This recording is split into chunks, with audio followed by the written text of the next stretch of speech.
একটাবার তোমার মনে প্রশ্ন জাগে নাই এই মানুষটা কেন টাকার পিছনে ছোটে? জানো আমার অতীত, তোমাকে আমি এগুলো কোনোদিন বলি নাই, তবে আজকে যখন বলার সময় হয়েছে আমি তোমাকে সব বলবো। আমি যখন অনেক ছোট তখন আমার বাবা একটা চাকরি করতো, প্রাইভেট ফার্মে, সরকারি চাকরি ছিল না। তারপরও আমাদের পরিবারে কোনো অভাব ছিল না। জানো সোনালি, একদিন স্ট্রোক করে আমার বাবা প্যারালাইসিস হয়ে গেল।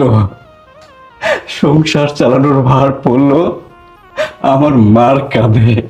বাবার চিকিৎসা, আমার পড়াশোনার খরচ চালানোর জন্য মাসে একটা অফিসে চাকরি নিল। কিন্তু ভাগ্যের কি নির্মম পরিহাস জানো সোনালি, সে অফিসের মালিক আমার মার দুর্বলতার সুযোগ নিল।